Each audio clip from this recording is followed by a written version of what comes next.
Rockstar Games added poker to Red Dead Online when it brought the game out of beta last week. But the feature now looks to be restricted in certain regions due to varying gambling laws. As ongoing lootbox conversations have pointed out, gambling laws can be a complicated beast to deal with for games that are released in countries and regions with strict regulations on the practice. Poker games in Red Dead Online do not use the game's premium currency, so winnings do not have an actual or real-world value. But comments collected by Kotaku seem to indicate that Rockstar is taking a better safe-than-sorry approach toward online poker games in countries where such actions might be against the law. Players reached out to Rockstar support after being unable to find the in-game activity, and, according to transcripts of those conversations shared to Reddit, were told that poker will not be available in countries where online gambling is restricted or illegal. Other players, and Kotaku itself, when reaching out to Rockstar a comment, were pointed to a note on the support site that mentions certain features are not available at all times for all players. While gambling in Red Dead Online is not directly monetized, Rockstar's decision to restrict poker play by region likely aims to avoid a future headache if regulators in those countries were to decide the mode violated gambling laws. Game companies like EA and Konami, to name a few, have had to change or remove game features that were deemed to qualify as gambling in certain countries, though typically the offending features are monetized in some way. Video game development teams have always been known for being multidisciplinary, conformed by people from different departments. Learning to communicate and understand each other is a continuous work in progress.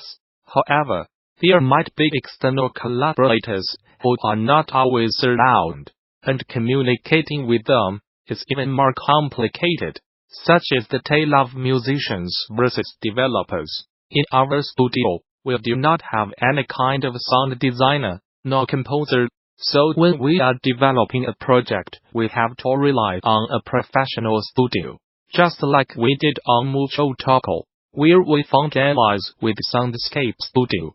The musical composition of a game differs with that of any other piece of media, and it is wise to keep in mind the following considerations. All these considerations were shared with Soundscape when we showed them the project and the art we had of it. They also played the demo version of the game. We shared some music tracks from different media, TV shows, movies, games, that we thought could serve as inspiration. Using that information as a reference, the Soundscape team built different inspirational pieces to find the core concept of what would later become the main theme for the game. Here's one of them.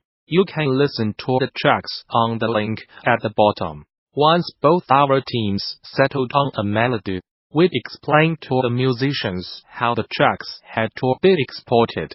Communication between the programmer and the musician was going to be an arduous task, so I realized we would most definitely need a diagram to visually represent the game flow and the exact moment where each track should be played.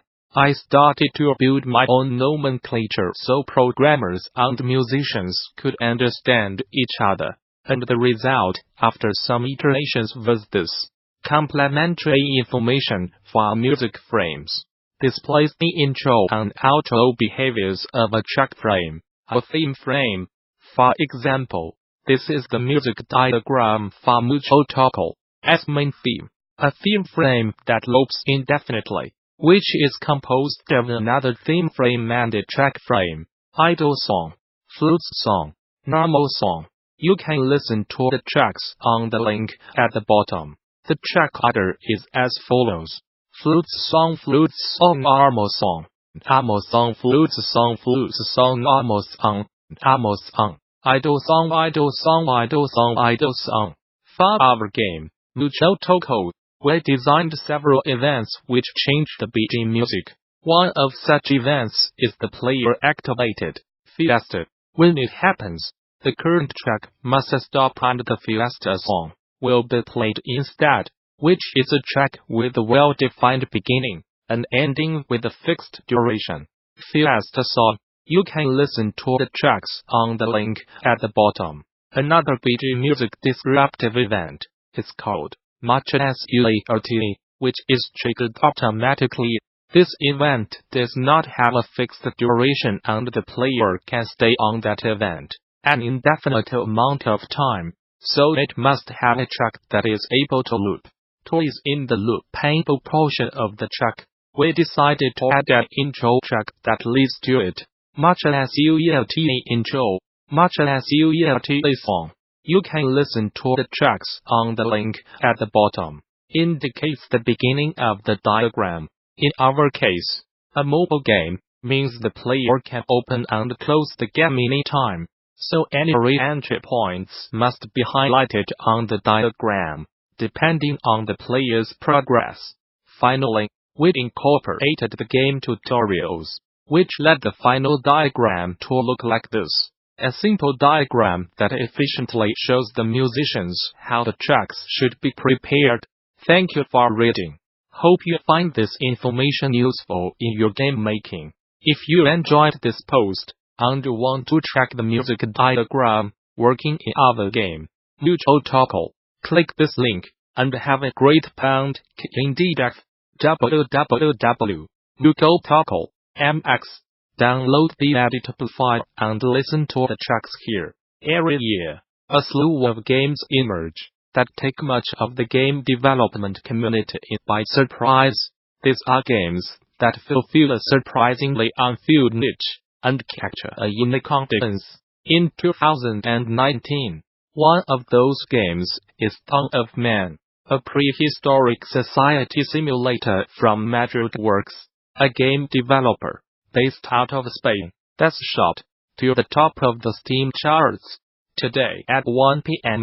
on the DD Twitch channel, MadridWorks, led designer Martino Figueroa, will be dropping by to discuss the development of Dawn of Man and take questions from Twitch chat about the making of the game. If you are interested in designing simulation games in unconventional settings, drop by on chat with Figueroa. And if you are interested in more developer interviews and curated DD talks, be sure to follow the DD Twitch channel. CD Projekt Red Leadership says, speaking publicly about crunch acts as a public commitment to treat its devs humanely, CD Projekt Red's co-founder Martin Iwicki and studio head Adam Badowski approached Kotaku to discuss how the studio aims to tackle crunch as development of Cyberpunk 2077 enters its final laps.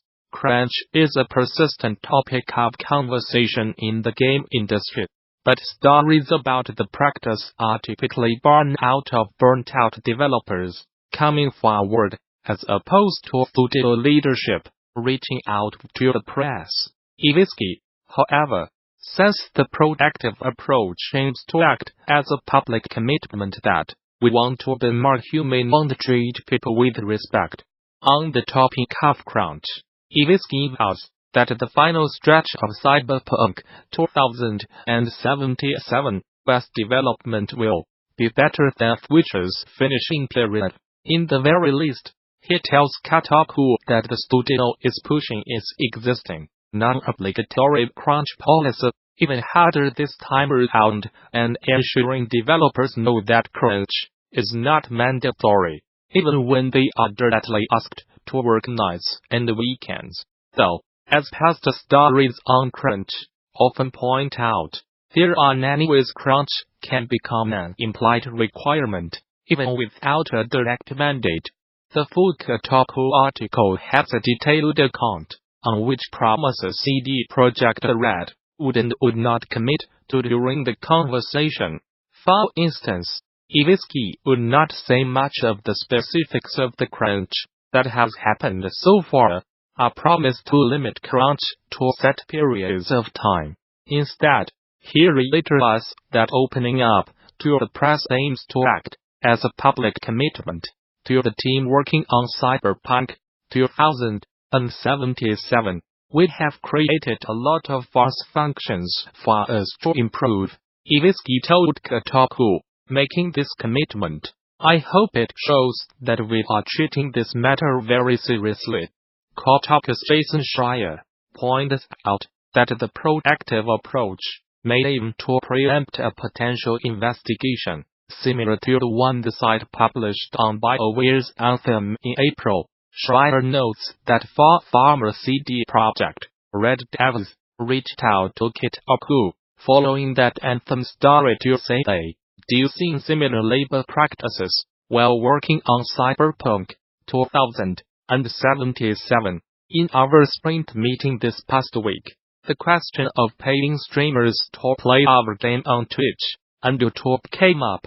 It led to a longer discussion and brought up some important questions that I do like to bring up here, and without trying to reach a conclusion, make people aware of the things we have to consider for the future. The conversation centered around the idea that we want some streamers to play our new update to our game Ultimate Chicken Healthy a few days before the release, so that we can build some hype around the launch of the new content. How should we approach the streamers? Do we pay them directly,